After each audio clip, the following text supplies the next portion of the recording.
Ai, jovens, o vídeo está começando e eu vou te sequestrar. Por quê? Porque agora você tem que ver isso aqui antes, porque senão você não vê o vídeo. E lembra que isso aqui é um canal de YouTube, gente, então mete o sininho, comenta, compartilha no Twitter, compartilha no Instagram e já segue. Segue o nosso canal de cortes também, que o dia que você quiser ver um vídeo curto, você vê o canal de cortes, o dia que você quiser ver um vídeo longo, você vê aqui, e todo dia você vê os dois, e tatua um QR Code também de ambos, que facilita muito. Tatua na testa, que fica mais bonito. Do outro lado da testa, você põe um berro e escreve realidade. Tá certo? Esse aqui é um trisal, jovens. Trisal poligâmico louco do comunismo brasileiro. Eu, João Carvalho, várias redes aparece, tudo igual, a gente faz branding. E também quem? Rafael Correia, o melhor editor do Brasil e a maior artista gráfica do Brasil, Dona Nuri. João, me libera, João, eu quero ver o vídeo, João, você fala demais. Não, doe pro tio.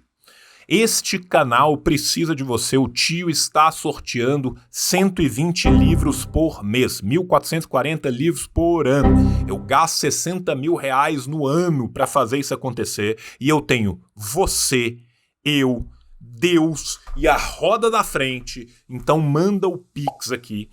Pix, assim disse o João, @gmail.com. A partir de R$5 você concorre. E não é só desse jeito, você também pode entrar como membro no nosso clube. Tem Apoia-se, tem Padrinho, tem o Caralho 4. Ah, João, eu moro na Cochichina, em 1342. Então manda o PayPal.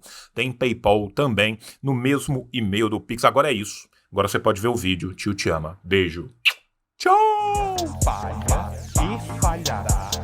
Falha, falha e falhará. Falha, falha e falhará. Olá, jovens, sejam bem-vindos. Agora sim, finalmente, ouso afirmar que estamos no Brasil, tá? Estamos no Brasil com meu querido camarada Digo Ferri, vulgo Rodrigo Ferri. Siga ele em todas as redes, vão estar todas as redes bonitinhas nesse vídeo quando ele sair no YouTube, né? E hoje a gente tá aqui a trocar uma ideia rápida, porque esse homem trabalha demais. Esse homem, além de ser produtor de conteúdo, além de ser sindicalista, é um petroleiro, então o trampo é todo dia e sim, e toda hora, né? Então saindo daqui tem muito mais coisa ainda pra ele fazer, né? Então primeiro eu quero te agradecer, mano, pela sua disponibilidade, por você ter aberto um espacinho na sua agenda pra poder conversar aqui com a gente.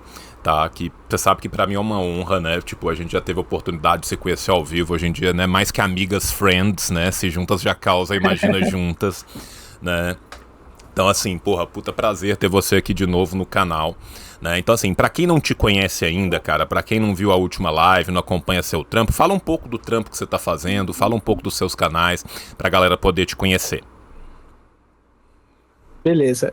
Eu sou o Rodrigo Ferri, eu sou diretor de comunicação do Sindipetro Espírito Santo.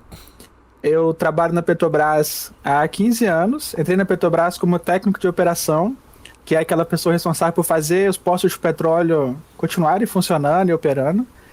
E eu mudei de carreira ao longo do tempo, né? Foi até legal que da vez passada algumas pessoas comentaram isso, né? Hoje eu trabalho na área de TI como designer. Sou pai de 2 crianças maravilhosas e defendo a Petrobras, defendo os trabalhadores em praticamente todas as circunstâncias que a gente tem aí. E falando de Petrobras, trabalhadores é sempre, em qualquer circunstância. E se eu quiser te achar no Instagram, onde que eu procuro, doutor Rodrigo? Ah, tá. Se quiser me achar no Instagram, no Twitter, no TikTok, é Digo Ferri. Eu não sei como é que tá, se tá aparecendo em algum lugar aqui Digo Ferri, mas minhas redes sociais são todas... Vai aparecer lá. porque o Rafa vai editar, então a magia da tecnologia vai fazer e vai aparecer a @DigoFerri pra cima e pra baixo, né? O povo tá falando que você tá muito conservado, né? Porque eu com a minha barba branca de lado, todo fudido, né? Eu puxo a média de idade pra cima, né? O povo tá falando que isso, esse menino não tem 30 anos de idade, já tem 2 filhos, começou a trabalhar na Petrobras como menor aprendiz com 12. Comecei a trabalhar com 18 anos na Petrobras. Ah, então... Tenho 34 anos, pra quem não fez a conta aí. Estou conservado, eu acho que tô. É porque eu não fumo, deve ser isso, É hein? por Tô isso. bebendo Então, aqui, assim, né? eu fumarei por nós dois. Fique tranquilo. Não precisa começar agora, eu fumarei por nós dois. Gente, Obrigado pela. quero falar com vocês que como a gente tem um teto aqui hoje, né? Nós vamos ter 1 hora aqui com o Ferri, porque ele tem outra reunião, tem outro trabalho depois, né? Eu separei algumas perguntas, mas se você também, né, tiver uma dúvida aí, quiser trocar uma ideia, né, entra aqui com a gente. Cara, eu queria começar aproveitando o gancho de você ter falado da Petrobras, do seu trabalho na Petrobras, para contar para as pessoas, né, que existe já no Prelo um concurso da Petrobras para sair aí, né? Então, assim, e é um concurso que em tese vai ser grande. A gente espera que o Ministério do Planejamento deixe ele ser tão grande assim, né? Não sei como é que vai ser isso ou não, mas em tese a gente tem um concurso bem grande para sair aí, que vão ter oportunidades novas, né? Várias carreiras diferentes devem ser contempladas nesse concurso, né? Porque a Petrobras sofre, assim como qualquer empresa estatal, assim como qualquer órgão público, assim como qualquer autarquia, né? Tem muito vazio de licitação, tem muitas necessidades que a base sabe muito bem como é que são e que ainda não estão preenchidas. À medida que a empresa vai crescendo também, né, cada vez mais você vai precisando de certas áreas de desenvolvimento, de pesquisa, algo que foi muito sucateado, né, desde o período do Temer, mas desde até do final da Dilma 1 também, já faltou um pouco de investimento, depois as coisas só pioraram, né, e que isso está começando a ser recomposto agora, mesmo que timidamente, mas eu sei que vão ter muitas oportunidades, então queria que você pudesse fazer aquela venda do peixe para você, jovem que está em casa e que quer um dia usar um jaleco tão bonito quanto esse, né? Quais são essas áreas aí, como é que funciona, tal? Quais que são essas Ah, perspectivas? vamos lá. A gente vai ter, já tem um concurso aprovado com 487 vagas para nível técnico. Então, são para pessoas que fizeram cursos técnicos, a maioria provavelmente na área industrial. Então, quem é técnico em mecânica, eletrotécnica, logística, segurança do trabalho, tem vários outros cursos técnicos, né? Que são química, que estão relacionados ou que se relacionam ali. Aí, esse concurso já está aprovado, ele deve ser aberto. A previsão é que ele fosse aberto ainda esse ano, mas passarinhos me contaram que ele vai ser aberto no início do ano que vem. Tiveram algumas dificuldades para abrir esse concurso. Então, esse é o primeiro concurso que está aprovado. Devem ser abertos novos concursos, porque a Petrobras ela está crescendo, e é isso que você falou, a gente tem áreas novas também na empresa. Tanto que seja relacionado a desenvolvimento de tecnologias em si, então a gente precisa de pessoas para pesquisar, para desenvolver tecnologias, a gente vai precisar de pessoas para a área, por exemplo, de renováveis, que é uma área que a Petrobras não trabalhava de forma tão intensa e agora ela vai intensificar muito as atividades ali. Então é muito provável que abra o concurso para ingressar pessoa nessas áreas de renováveis também. Então já tem esse para técnico. E um detalhe importante desse de técnico é que vai ter, a gente conseguiu, né, que fosse ampliado a quantidade de vagas reservada para pessoas PCD. Então vai ter 20% de vagas para pessoas PCD. E esse número é um número muito grande, né? São quase 100 pessoas. E a gente precisa que as pessoas se inscrevam. Por quê? Né? Normalmente a gente não atinge nem esses 100 inscritos no concurso. Né? Então a gente é meio que uma cota que fica ali só para inglês ver, vamos colocar assim, né? Então eu incentivo que as pessoas que são PCDs, ou que você conhece algum PCD que é técnico, que incentiva essa pessoa a fazer a prova. E vai ter 20% de vaga para pessoas pretas e pardas. Incentivo também que vocês façam a prova para poder estar lá junto com a gente. Né? Eu gostaria muito de ter cada vez mais camaradas dentro da Petrobras trilhando esse caminho junto com a gente, né? Então, por isso que eu faço tanto essa campanha com vocês aqui, porque eu sei que essa galera que tá vendo aqui são pessoas que estariam fazendo um trabalho ali numa estatal, um trabalho pensando num projeto de país, né? Que isso é importantíssimo demais pra gente. Então tá vendido o peixe aí e venham ser vitroleiros também, meus camaradas. É isso, gente, né? Um pouco mínimo de estabilidade nesse mundo insano do capitalismo tardio pode estar se abrindo aí para vocês. Então quem tiver, né, a capacidade técnica, né, nesse caso o concurso vai ser para técnicos, entre, né. Tem muita gente que fica se perguntando quando que os concursos generalistas vão abrir, vai ter generalista para segundo grau, vai ter, né, não generalista, mas normalmente pelo menos as vagas de engenharia, né, que vira e mexe abre, as vagas de químico, que vira e mexe abrem. Tem previsão para esses outros concursos também, cara? Deve abrir nesse ano que vem. Mas a Petrobras ela não costuma fazer concurso generalista. Para área técnica tem, que seria o técnico de administração ali, ou um técnico de... Como é que eles falam? Não é um técnico de administração, mas é um técnico administrativo. Que aí teria qualquer curso técnico, ele está englobado ali dentro desse curso técnico. Para nível superior, a Petrobras não costuma ter, na nova prática da Petrobras, ter vaga generalista, que é para qualquer curso superior. Você vai ter vaga destinada para engenharias, que aí você pode ter várias engenharias que estão englobadas ali. Você vai ter para geociências, então você pode ter um geólogo, um geofísico, um físico, né? Você vai ter vaga para a área de meio ambiente, então você vai ter algumas relações ali. Mas não são generalistas, como a gente vê concursos para qualquer nível superior. A Petrobras não tem essa política, não costuma fazer assim. Geralmente são coisas mais fechadas. Tá? Deve abrir esse ano que vem, eu espero que abra, porque a gente está precisando de muita gente. Já foram quase 3 mil pessoas esse ano, foram mais de 2 mil pessoas de nível superior admitidas e 1.000 pessoas de nível técnico admitidas. Perfeito, cara. Vou aproveitar que a gente está falando do pessoal da Petrobras, porque eu sei que a gente está diante de um momento muito importante dentro da própria Petrobras, né, que vai ser a eleição do CA, né, que vai acontecer agora dia 17. Né? Para quem não sabe, né, CA é o Conselho Administrativo da Petrobras, vai tomar ali as decisões táticas, as decisões estratégicas para o futuro da companhia, né? E também ele é responsável pela gestão e pelas contas da empresa. Né? Visando isso que ter a presença de alguém que esteja do lado dos trabalhadores, né, é sempre muito importante. Né? Nos últimos anos todos, a gente vem tendo a presença da Rosângela, né? Da Rosângela Busanelli, inclusive você que quer acompanhar também, né, material sobre a Petrobras, ela tem um blog, ela fala muito disso e tal, é uma camarada que faz um trabalho muito importante, né? E ela basicamente tem de Petrobras o que o Ferri tem de idade, né? Então...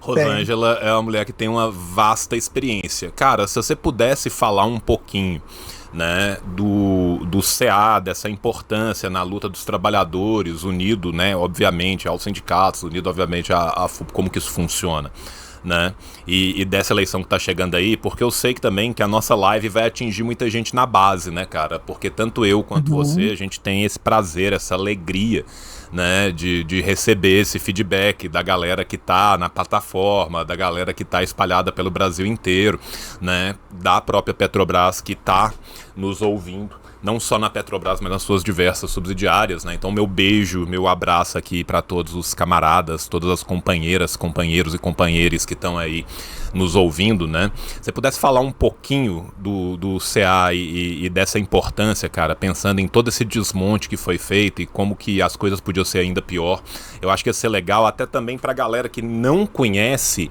entender um pouco, né, do serviço público, de como que a gente consegue se mobilizar ali e tal, como que as coisas funcionam. Tá. É importante isso. A Rosângela ela teve 3 mandatos, está na a última reeleição que ela pode ter. Antes dela estar lá no Conselho de Administração, a gente teve uma pessoa que não era alinhada com os trabalhadores, com as trabalhadoras da Petrobras. Foi uma pessoa que deixou passar muita coisa, que não fez nenhum tipo de denúncia e que começou esse processo de desmonte da empresa. Tá? Por que é importante a gente ter alguém da categoria, alguém que representa de fato os trabalhadores e as trabalhadoras no CA? De todas as empresas, isso vale para a Petrobras e vale para as outras também, então, né, entendam isso assim.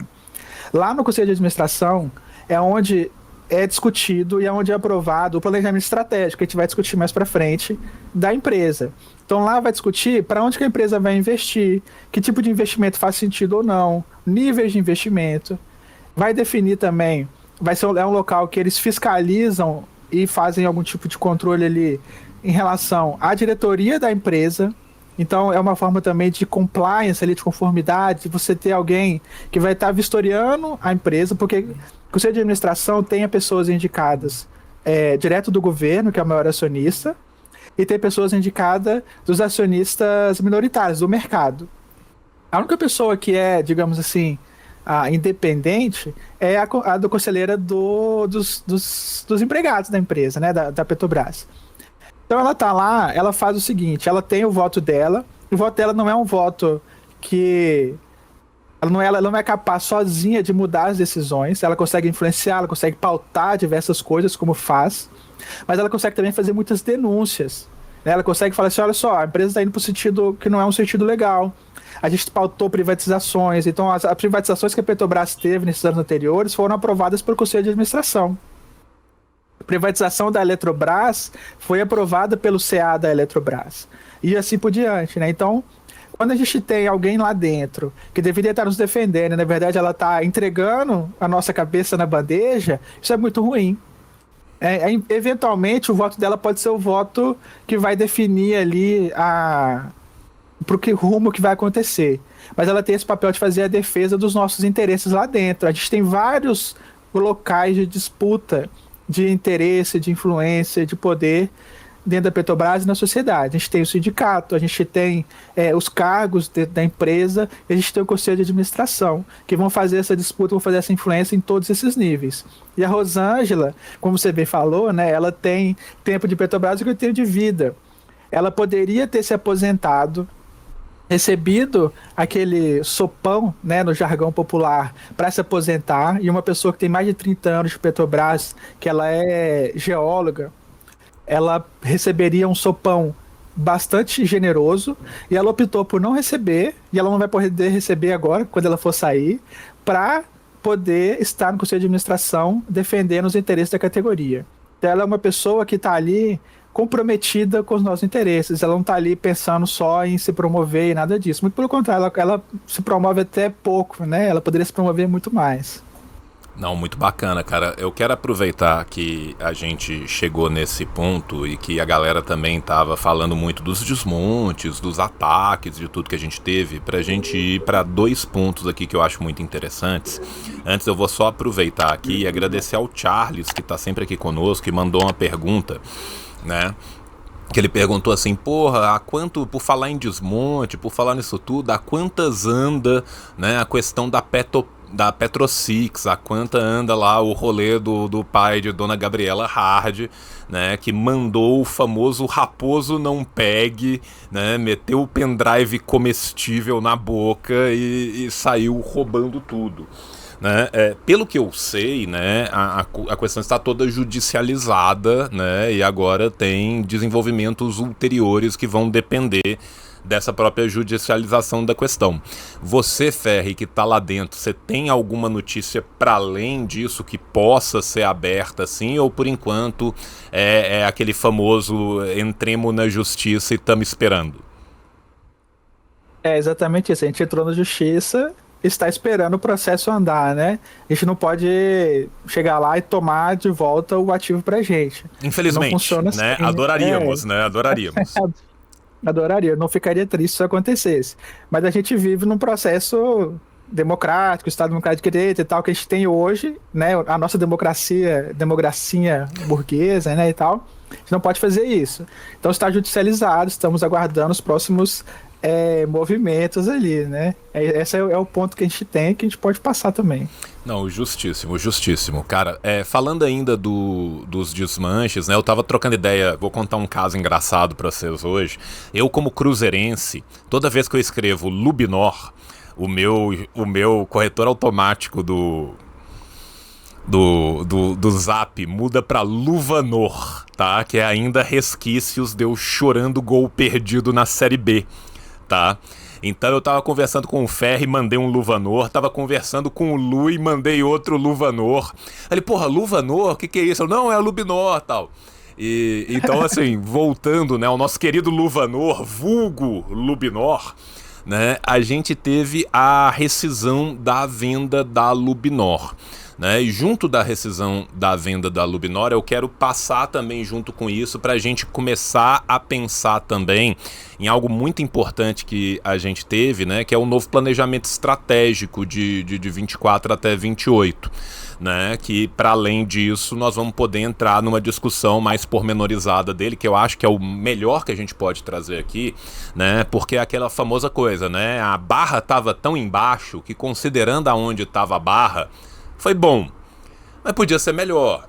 Né? Então tem partes que foram muito boas, são partes que é legais, porra, o nível de investimento que a gente vai ter é legal, né? Aí não tem aquela nacionalização e tal, a gente fica pesado ali. Então eu queria começar, né, em como foi recebido internamente, né, essa notícia da Lubnor, e a partir dessa notícia da Lubnor, que foi ali basicamente na mesma semana que a gente estava tendo também, né, a publicação do novo planejamento estratégico, com toda uma pressão gigantesca vindo da base, né, uma mobilização muito forte que foi feita, né, o que vocês petroleiros, o que os sindicalistas da Petrobras, o que a base da Petrobras está achando desse plano estratégico?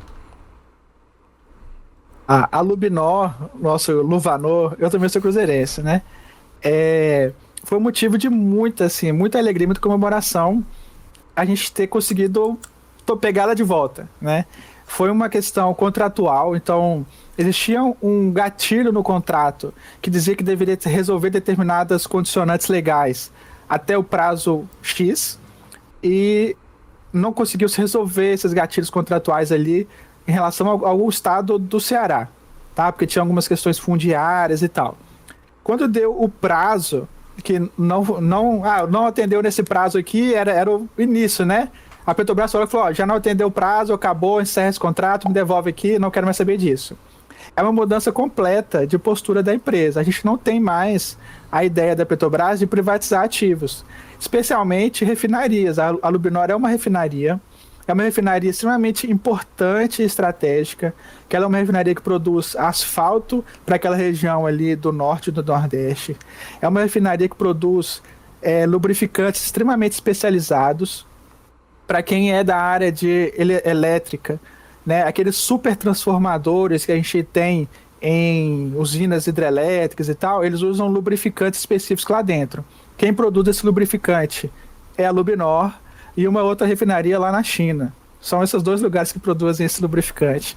Então, assim, é uma refinaria muito especializada e muito importante, assim, geograficamente também. Tinha pessoas que estavam lá ainda, assim, esperando e tal, e foi uma comemoração gigantesca. Aí, o planejamento estratégico. O planejamento estratégico não prevê mais privatizações como previa antes. Antes da gente entrar no planejamento estratégico, né, eu fiz minha liçãozinha de casa, eu dei uma estudada e teve algumas coisas que me chamaram particularmente a atenção. Né? Então, como porque a gente for falar do planejamento estratégico todo aqui, a gente ficava até o Natal do ano que vem discutindo o planejamento estratégico.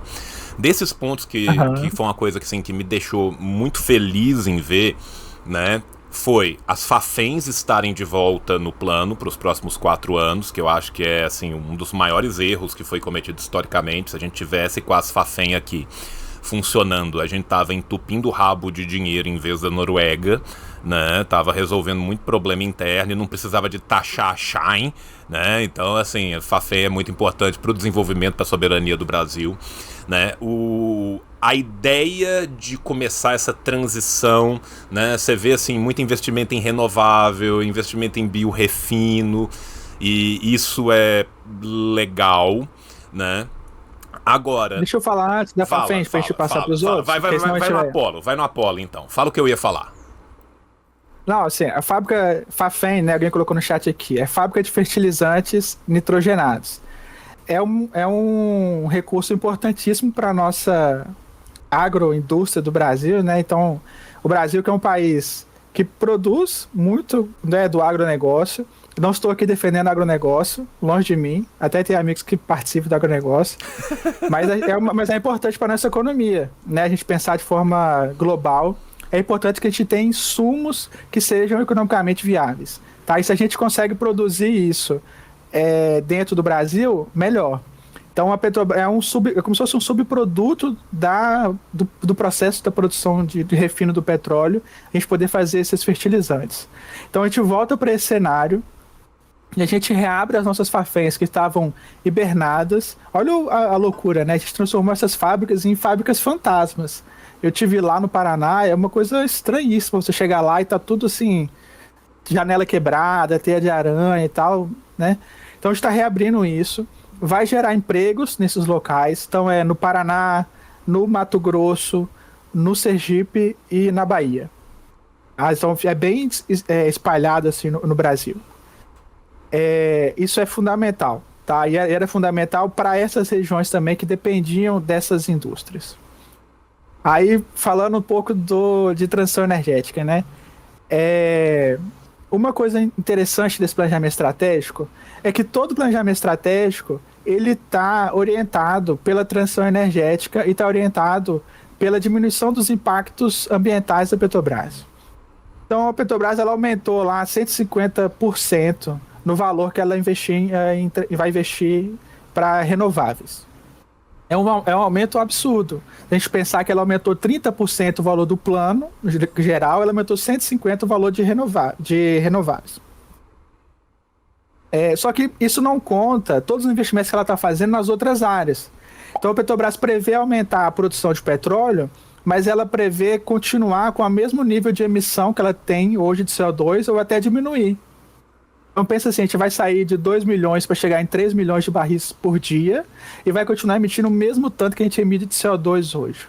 Então a gente está falando de um aumento de eficiência e de uma diminuição de emissão de cada local que a gente está fazendo ali.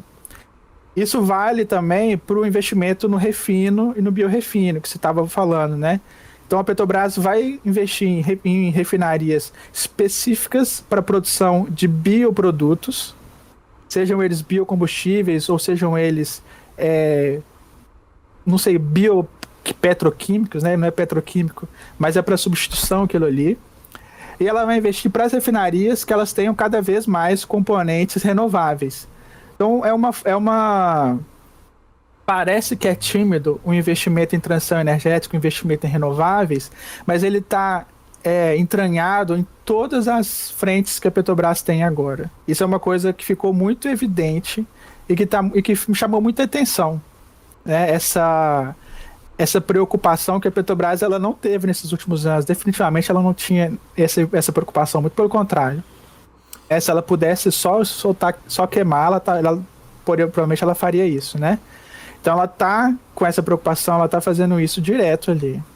Cara, aproveitando esse ensejo, né, tem 2 comentários que apareceram no chat que eu acho que ornam muito bem com isso, né, que é um moderador meu aqui, o Skyatura, falando, porra, a ciência por trás disso deve ser muito foda, né, e aí a gente tem que laudar demais o pessoal que faz a área de desenvolvimento, o pessoal que faz a área de pesquisa, porque assim... A gente sabe o tanto que é difícil trabalhar com isso no Brasil, a gente sabe o tanto que isso muitas vezes é precarizado, a gente sabe o tanto que mesmo, né, a formação dessas pessoas que um dia poderão ser aproveitadas, né, nesse ciclo da Petrobras é muito dificultada, né, e ao mesmo tempo o pessoal já estava falando, pô, mas deve ter uma pressão do caralho da parte privada da Petrobras quando eles veem isso, quando eles falam assim, porra, essas merda verde que vocês estão fazendo aí não vai trazer o dividendo para o meu bolso, né? E aí, ao mesmo tempo, no plano, a gente tem 2 pontos que são, né, assim, bem piores, que a gente não fala, não tem uma mudança de política de dividendos, mas ela, apesar de não ter essa mudança da política de dividendos, a própria forma como os investimentos vão ser angariados, vão ser concatenados, acaba por diminuir essa política de dividendos, né? Apesar de ser de uma forma mais indireta e mais tímida,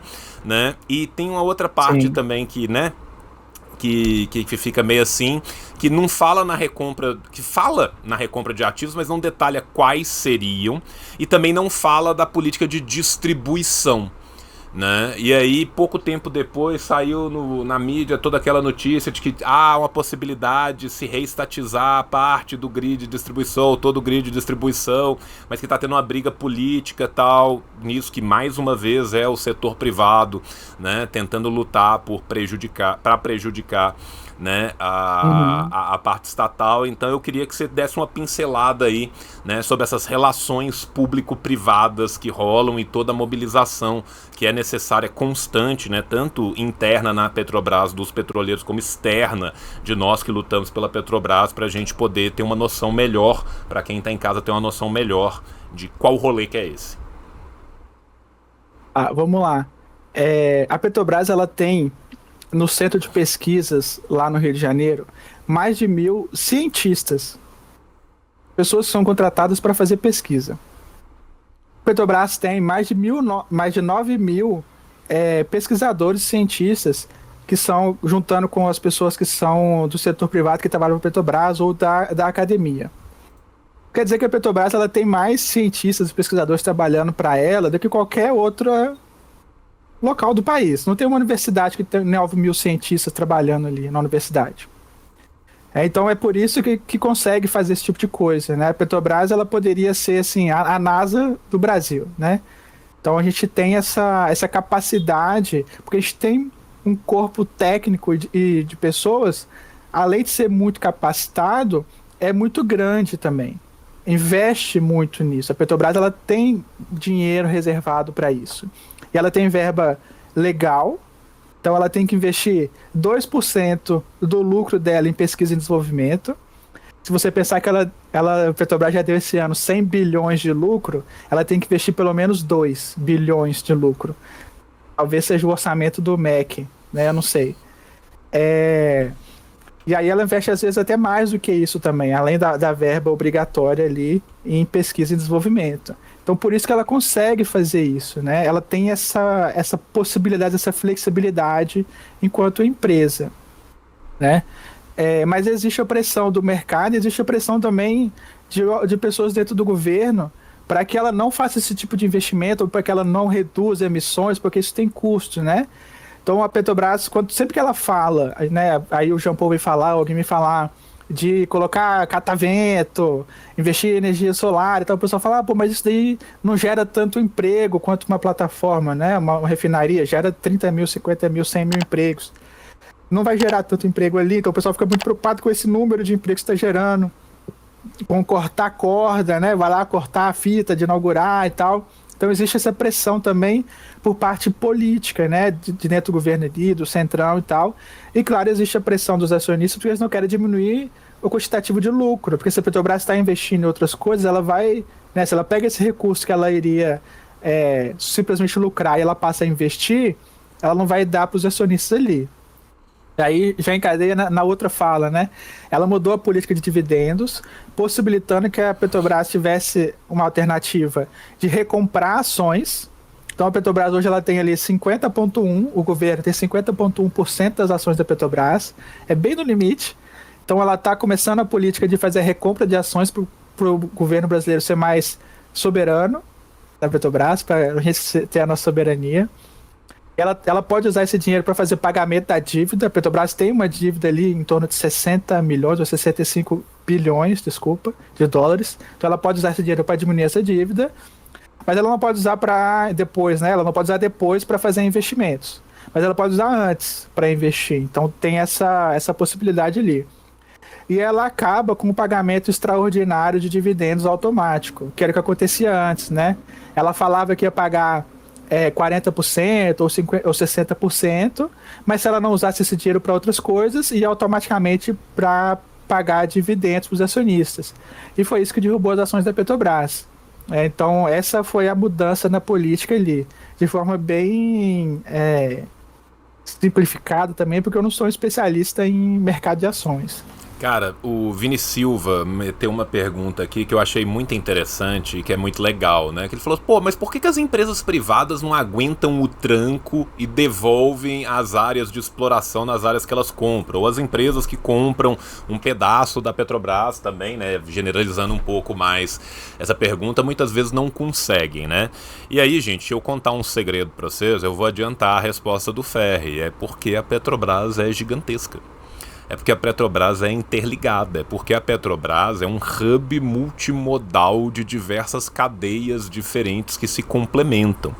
É porque a Petrobras era, até muito pouco tempo atrás, e será num futuro muito breve, nós esperamos, uma empresa do poço ao posto, né? Então isso faz toda a diferença. Se você quiser complementar aqui, só pra gente, né, responder o Vini, A Petrobras, ela é soberana em todos os sentidos que a gente puder usar dessa palavra. Por isso que ela consegue fazer isso.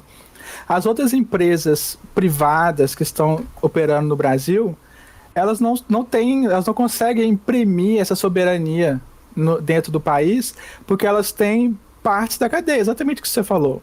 A Petrobras, ela é muito grande, ela tem um corpo técnico altamente capacitado e também grande para poder dar conta disso tudo, né? E aí quando é um caso, por exemplo, que a gente até estava falando mais cedo, da Unigel, né? A Unigel estava cobrando da Petrobras que ela vendesse mais barato para a Unigel poder ter o lucro dela lá. Né? A Unigel é uma empresa privada que queria que a Petrobras operasse para a Unigel como, sei lá, como uma mãe, um pai, né? Falando, não, eu vou te vender mais barato do que eu vendo para os outros aqui para você poder ter o seu lucro majorado aí. E é isso que acontece nos outros locais também, tá? Para as refinarias e tal, eles fazem esse tipo de coisa. Porque o mercado do petróleo, ele tem lá, né, o preço de referência do Brent, mas os custos são muito altos, né? Então, quando você tem uma empresa que ela é grande, que ela é soberana naquele estado, ela consegue fazer manobras dentro do próprio processo para que o final seja lucrativo. Então ela diminui a margem de lucro no refino, ou ela diminui a margem de lucro na distribuição, ou ela diminui a margem de lucro no transporte, ou diminui a margem de lucro no EP, para que no final seja lucrativo. Quando a empresa só tem um pedaço, que é o caso das privatizações, na maioria não, de todas as privatizações que aconteceram no país, ela fica refém de quem tem o todo no país, que é a Petrobras. Né? E a Petrobras tem o todo não porque existe o monopólio, não existe mais o monopólio, né? Tanto que elas estão aí. Ela tem porque ela foi construindo isso ao longo de 70 anos. E nenhuma outra chegou aqui e falou, vou fazer uma refinaria também, vou fazer uma distribuição também, vou fazer não sei o quê. E não funciona assim em nenhum lugar do mundo, tá? Todo lugar do mundo, o mercado de petróleo funciona parecido com o do Brasil. A não ser os Estados Unidos. Os Estados Unidos é um caso à parte. Mas todos os outros lugares, você não tem duas empresas de petróleo, uma do lado da outra ali, concorrendo pelo mesmo espaço. Não existe isso. Inclusive, gente, para quem não sabe, a esmagadora maioria das empresas de petróleo que são de fato grandes no mundo inteiro são estatais, né? Salvo raríssimas exceções, você pega lá as 10 maiores que tem os maiores números, você vai ver um sem número de estatais ali dentro. Inclusive, quando uma estatal começa a ser atacada pelo neoliberalismo, quem vai comprar ela costuma ser outra estatal. Tá? Então, assim, vocês podem ficar tranquilo que se, por exemplo, der a louca no Milei e ele conseguir, né, deixar de ser o Macri 2 e ouvir o cachorro dele falando do além e conseguir vender as coisas na Argentina, quem vai brigar para comprar a estatal petrolífera argentina vai ser provavelmente a Aramco, a estatal petrolífera norueguesa, a Petrobras e várias outras estatais. E isso acontece, gente, em diversos setores do mundo inteiro. Quando você chega em portos e aeroportos, por exemplo, eu convido vocês a darem uma olhada no que foi a rifa dos aeroportos brasileiros e quem que se tornou os responsáveis pelos aeroportos brasileiros.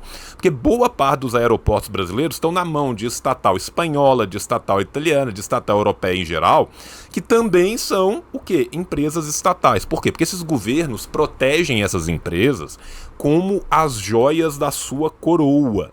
Tá? Ao contrário do que foi feito no Brasil, onde a Petrobras foi desmembrada, amputada, achincalhada e atacada durante todos esses anos, né? E essas práticas do mercado, né, que, por exemplo, a Unigel está chorando agora, né, era o que estava acontecendo institucionalizadamente via PPI. Né? Era uma prática de mercado que servia para ser garante do lucro do gringo que não consegue competir naturalmente, né? Então, assim, és tão liberal, né? Por que não gostas, então, do mercado tão livre assim, não é verdade?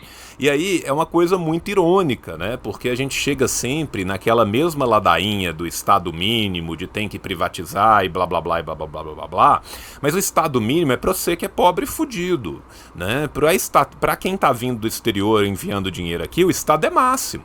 Função do Estado é garantir lucro dos gringos. Função do Estado é redistribuir lucro para acionista estrangeiro, né? Então, Então a gente tem que entender, né, a necessidade que a gente tem de lutar por isso, de se mobilizar para isso, de refazer todo dia, né, a campanha do petróleo é nosso, né, porque se depender da elite, o petróleo é deles desde que eles paguem 5% de pichuleco aqui no final do mês, né, porque a real é essa, a real é que a Petrobras, né, foi desmembrada, foi prostituída, né, e com vários compras, com várias coisas aí muito suspeitas, muito estranhas, né? O lance da Petrosix, por exemplo, ficou bizarro, né? Porque envolve uma espionagem industrial cabulosa, mas vários outros processos de venda, processos licitatórios são estranhíssimos. A gente teve vários bens sendo vendidos pelo valor que eles lucram líquido num ano só. Né? Então você vê que tem algo de muito errado aí, né? Você está vendendo uma coisa que vai ter uma garantia aí de uma continuidade, de uma perenidade aí, por aquilo que ela lucra, não que ela rende, não que ela fatura no ano, mas pelo que ela lucra num ano só, e casos ainda piores do que esse. Né? Voltando aqui um pouco no plano, né? O plano não cita, né, conteúdo local, o plano não cita conteúdo nacional, e eu vi diversos sindipetos falando disso, eu vi muita gente que acompanha falando disso, e me ficou parecendo uma falha dentro do plano, né? Me ficou parecendo algo que ficou aquém do que poderia. Você acha que tem uma explicação? Você acha que se deu a mão para não se perder o dedo? Ou é uma necessidade, é uma pauta de luta aí para esses próximos anos? Eu vou voltar na pergunta anterior, porque a gente não falou dos ativos de recompra, né? Verdade. Então, a Petrobras, ela cita a possibilidade de recompra de ativos, mas ela não fala quais. Então, eu entendo que não fala quais, obviamente, porque são negociações que valor alto, e que quando você fala, você muda o preço daquele ativo, né? Então, mas há a expectativa de que a Petrobras volte para a distribuição de combustíveis, né? Os postos Petrobras que estão aí na rua, nenhum deles são da Petrobras mais, então a expectativa é que a gente volte a ter esses postos de distribuição. Depois me conta como que anda a ação, para não poder mentir pro povo. A gente quer, nossa, essa ação aí tá difícil, tá? Mas a gente quer reaver a marca Petrobras pra gente usar. Especialmente se a gente voltar para a distribuição de combustíveis, não sendo através da recompra da Vibra, que é a empresa, BR Distribuidora virou Vibra. E a gente espera também a recompra de alguma refinaria, como é o caso do Metarip, que alguém colocou no chat aqui, né? E aí isso vai encadear na outra pergunta do conteúdo local, né? A Petrobras, ela prevê um investimento muito grande no refino, no parque de refino que a Petrobras tem hoje. Então, assim, ela diz que pode recomprar ativos, mas ao mesmo tempo ela vai fazer um investimento muito grande na ampliação do parque de refino. As nossas refinarias, elas podem ser ampliadas. Então, por exemplo, o Paraná hoje é uma refinaria de 30 mil barris, e ela pode ser ampliada para 50. E ela está acontecendo um processo de ampliar a Repar, que é a refinaria do Paraná. E esse processo vai acontecer em todas as refinarias, em São Paulo, e no Rio de Janeiro e tal, para que a gente consiga, em Minas Gerais, né? Para que a gente consiga ampliar esse parque de refino para ter uma autossuficiência em derivados, que é hoje o nosso calo para diminuir de forma significativa e fica confortável, né, o preço de derivados, gasolina, diesel, gás de cozinha, querosene e tal. Então há essa expectativa que a gente alcance essa autossuficiência mesmo sem comprar uma refinaria de volta. E esse tipo de investimento é um investimento que gera muito emprego. Tá? Por que a gente fala muito do conteúdo local? Primeiro porque a Petrobras é uma empresa gigante e tal, um plano de investimentos aí na ordem de 100 bilhões de dólares, né? A gente está falando de um valor muito alto para poder mobilizar parte da indústria nacional, para poder reviver a indústria nacional, que foi deixada de lado. Então a gente tem estaleiros, a gente tem ali fábrica de motor, de turbina, de peças, etc., que a gente entende que podem ser incentivados pela Petrobras, que podem ser desenvolvidos através da atividade da Petrobras, para que essas empresas elas comecem a servir na Petrobras e depois elas podem servir a qualquer empresa do planeta, né? Então essa é a nossa briga do conteúdo local, para que a gente tenha isso, porque imagina só, a gente vai fazer refinarias na China, em Singapura, em Dubai, né? E a gente está lá gerando empregos naquela região, a gente está transferindo dinheiro para aquela região, em vez de fazer isso no Brasil, né? Não é pensando assim como um sentimento nacionalista, vamos colocar, o desenvolvimento nacional, não faz muito sentido, né? Uma política desenvolvimentista, né? Ciro Gomes ficaria, né, louco aqui, né? Mas é isso, né? Então a gente gostaria de a Petrobras ser um instrumento de desenvolvimento da indústria nacional. Não, perfeito, Porém, cara. essa disputa, né, eu vou fechar assim, existe uma pressão muito grande e ficou ali uma discussão e tal, e com esses todos os investimentos que foram propostos, estão propostos no planejamento, né, a Petrobras ela prevê gerar 280 mil empregos por ano, diretos assim, da atividade da Petrobras, não diretos como funcionários da Petrobras. Dá mais de 1 milhão de empregos nesses 5 anos. Então é uma geração de empregos considerável, né? Então poderia ser mais se tivesse mais conteúdo local? Certamente poderia ser mais. O Brasil daria conta de atender isso? Não sei. Eu espero que sim. A gente explodiu a escola técnica nos primeiros anos do governo Lula, a gente explodiu a universidade nos anos do governo Lula, para que essas pessoas atendessem muito a essas demandas também. Então é uma balança que precisa ser feita ali. Talvez isso seja revisto no final do ano que vem ou no outro, para a gente aumentar esse fator de conteúdo local. Perfeito, cara, perfeito. Eu quero aproveitar o ensejo que você falou, né, desses investimentos no exterior, né, e também porque a gente já está aí, né, se aproximando das 6 horas, eu sei que você tem um outro compromisso agora às 6 horas para eu respeitar, né, o seu compromisso, né? A gente teve agora, né, uma participação do Brasil ali na OPEP+, é ótimo, né, na COP, que acabou virando a participação do Brasil na OPEP+, que ficou, né, essa situação ali meio, que porra é essa, que tá acontecendo? E ao mesmo tempo a gente tem no plano a previsão desses investimentos no exterior, né? Então essa previsão do plano do investimento no exterior, ela é bem investimentos no exterior, aonde? Meia-noite conto, né? Mas eu queria saber, assim, né, se já existe algo mais focado de pelo menos que áreas seriam esses investimentos no exterior, se esses investimentos no exterior também poderiam se dar, né, na área de desenvolvimento, em área de parcerias técnicas, né, porque a gente sabe, por exemplo, assim, o BRICS tá aí, a China tá desenvolvendo pra caralho novas tecnologias e renováveis, há uma esperança também, né, que não seja simplesmente abrir uma refinaria em qualquer canto, mas também ter esse outro tipo de ponte com investimentos, né, em desenvolvimento, em pesquisa, coligados com o exterior, se isso já está sendo de alguma forma discutido ali na base. Vamos lá. Uma característica do presidente da Petrobras, o Jean Paul, é promover esse tipo de parceria técnica, científica com outras empresas, ou ele chama de congêneres, né, que são empresas parecidas com a Petrobras, ou com empresas que a Petrobras tem interesse daquele negócio, como é o caso de empresas, por exemplo, de construção de aerogeradores e tal.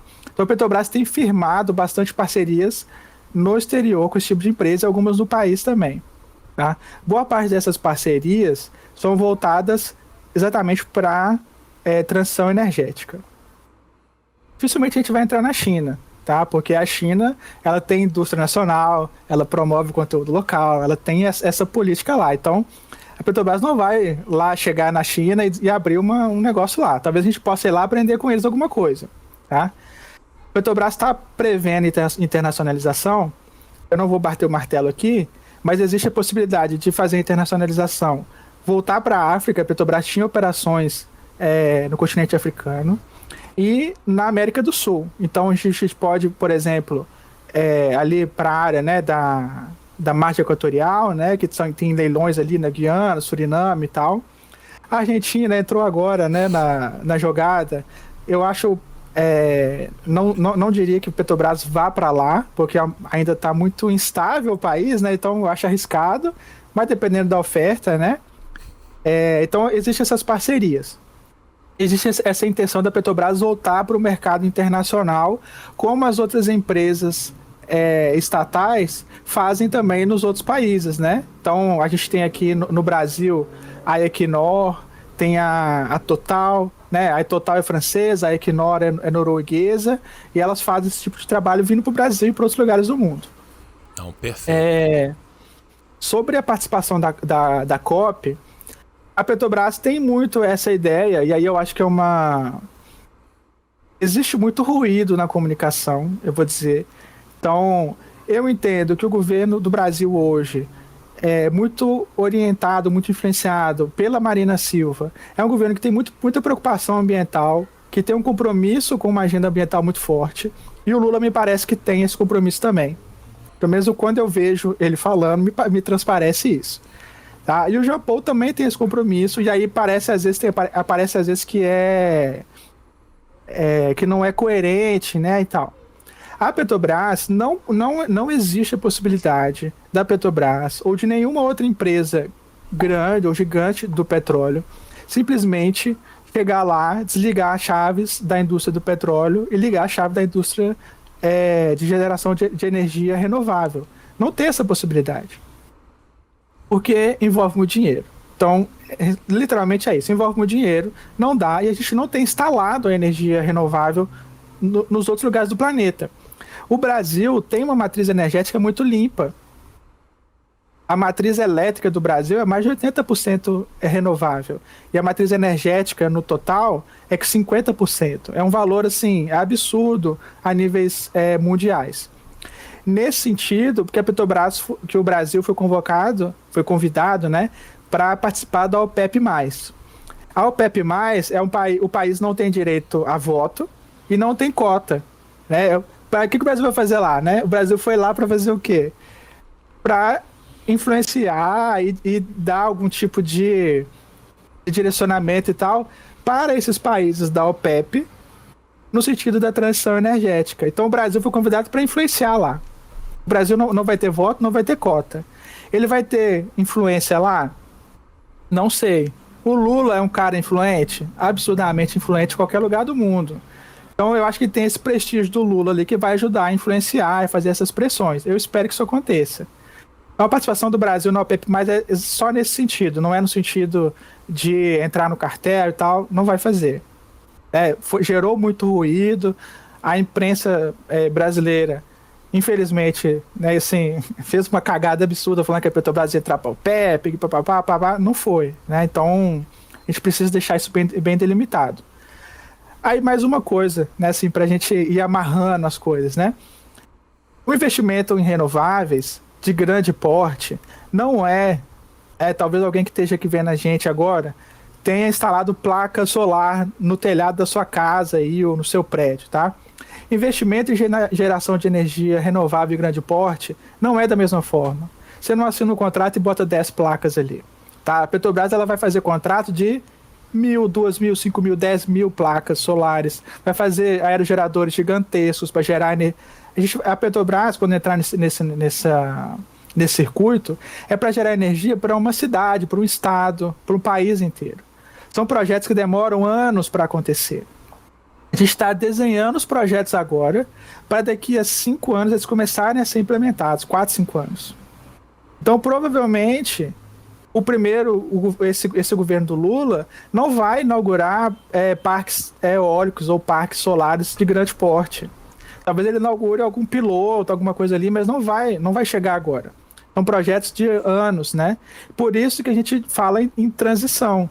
Precisa ali de 10, 15, 20 anos para a gente conseguir reduzir de forma drástica a dependência do petróleo na matriz energética. O petróleo, como outra fonte de recurso para a petroquímica, provavelmente ele vai durar ainda por 50, 70 anos ainda à frente, até a gente conseguir substituir ele completamente por outras coisas. A gente tem feito essa substituição nas nossas refinarias da Petrobras. produzir petroquímicos, nylon, PVC, a partir de conteúdo renovável. Mas isso em larga escala, como a gente faz com o petróleo, ainda não está dado. Imagina que a gente teria que ter aí monoculturas, a gente já tem uma monocultura gigantesca de soja para alimentar gado, a gente teria que ter mais um tanto desse para poder fazer nylon, para poder fazer PVC, para poder fazer pneu, né? Então tem que pesar isso e ver como é que isso vai funcionar. Por isso que demora esse tempo. Não, perfeito, querido.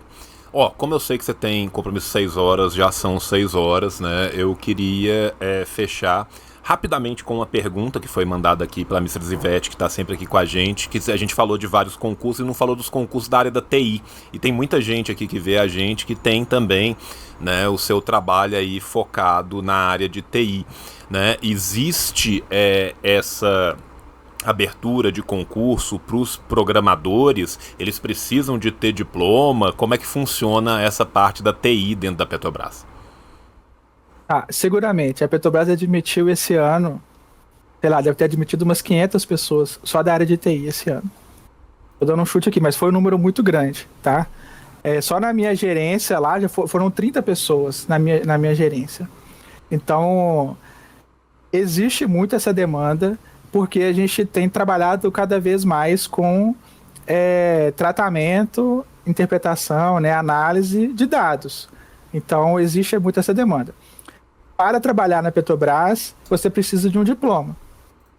Seja para a área técnica, seja para a área de nível superior, né? Não existe, por exemplo, um profissional autodidata, ou que fez um curso livre, né? Que fez um curso nessas plataformas que a gente conhece, que te ensina a programar e tal. Não quer dizer que quem fez esses cursos seja um profissional menos qualificado ou pior, nada disso. É porque para determinadas funções, legalmente, né, assim, a Petrobras ela cumpre requisitos ali por ser uma estatal e tal, e ela vai abrir o concurso. Então ela não pode fazer uma entrevista com você e falar assim, você sabe programar? Resolve esse né, no mercado privado acontece assim, né? Resolve esse problema aqui para mim, né? Se a pessoa resolver o problema, ela é contratada, né? De programação. A Petrobras ela faz uma prova. Então, tem que ser alguém da área de TI. Pode ser um analista de sistema, pode ser um engenheiro de computação, pode ser um cientista de dados. Aí você tem várias formações, mas precisa ter um diploma de nível superior para vagas de nível superior ou um diploma de nível técnico para vagas de nível técnico. Vai ter técnico em informática, um técnico em outras coisas aí, né? Não, perfeito. Gente, para a gente fechar essa conversa aqui, né, trouxe aqui bonitinho a campanha, tá, do Natal Solidário da Petrobras, né, o Petroleiros pela Vida. Vou deixar aqui o Pix, esse Pix também vai estar na descrição, tá, do Natal Solidário, que é uma campanha, né, que é feita aí basicamente todos os anos, esse ano também, tá? Então, né, você petroleiro capixaba já sabe que o Sindipetro vai fazer o Natal Solidário, tá? Vamos tentar transformar esse no maior Natal Solidário de todos, tá? Vou deixar o CNPJ aí na descrição, né? E quem puder colaborar também, né, nesse Natal Solidário aí do Sindipetro do Espírito Santo, vai poder contribuir aí no Pix, que é um CNPJ que tá aí na tela e que também estará na descrição do vídeo. O Papai Noel de laranjinha. Uma coisa importante, tá? Porque quando a gente faz essas campanhas, às vezes as pessoas ficam desconfiadas e tal. Essa conta que vai o Pix é uma conta específica que o sindicato tem para receber doações para esse tipo de campanha. Tá? Não vai para a conta que o sindicato usa para pagar as contas do sindicato, para fazer as movimentações. É uma conta só para isso. Então a gente arrecada o dinheiro nessa conta, depois a gente presta conta nas redes sociais, etc., do dinheiro que foi arrecadado e o que foi feito. Quem quiser participar com a gente também dos momentos de entrega da doação de cesta básica, de alimento, de brinquedos, cada época é uma coisa, né? Tá super convidado, convidada, convidade a estar conosco lá também, participando e fortalecendo esse trabalho. Então, pode confiar, depois a gente posta a prestação de contas. É uma conta só para isso, não mistura com outro dinheiro do sindicato. É isso então, Ferri, brigadíssimo, querido, como sempre. Você sabe que a casa tá aberta, né? Bom demais ter você aqui mais uma vez, tá? E a gente volta em breve, né, discutindo mais Petrobras, discutindo mais futuro do Brasil, querido. Se você quiser deixar aí uma última mensagem, bater de novo a tecla aí das redes sociais pro pessoal te seguir, fica à vontade. Já vou deixar o convite então para a próxima. Que teve um ponto muito importante de afirmações sociais, vou chamar assim, que a Petrobras colocou no planejamento estratégico, a gente não teve tempo de discutir aqui. Então, eu acho que é legal a gente falar, né? Algumas pessoas vão chamar como identitarismo ou coisa assim, mas eu acho que a gente pode discutir isso com mais tempo. Eu não vou nem entrar no detalhe aqui para a gente não deixar uma coisa muito aberta. Então, eu já faço o convite para eu voltar e discutir isso, talvez só sobre isso, né? Porque é muito interessante essa política que a Petrobras está fazendo agora, como uma política orientada pelo governo também, tá? Minhas redes sociais, Digo Ferri, em todas elas, estão no Twitter, no Instagram, no TikTok, nem sei se eu tenho... No Facebook, não precisa me seguir no Facebook, porque eu nem abro o Facebook mais. Aqui na Twitch também não precisa me seguir, porque eu não uso a Twitch ainda. Quando eu começar a usar, a gente faz essa campanha aqui. Muito obrigado, é um espaço muito legal, adoro conversar com você, conversar com essa galera aqui do chat também é muito bacana. Faça o concurso da Petrobras, eu quero muitos camaradas lá com a gente, a Petrobras está crescendo, vai precisar de muita gente, e é sempre bom, né, porque liberal fala muito mal do Estado, fala mal de estatal, mas é o primeiro a se inscrever no concurso para receber um salário legal e ter estabilidade no emprego e poder ficar depois brincando de investir em ações. Beleza? Então, venham pro lado laranja da força. É isso, jovens. Um beijo no coração de vocês. Depois o tio volta mais. E tchau, tchau! O capitalismo falhou, falha e falhará em cada uma das sociedades aonde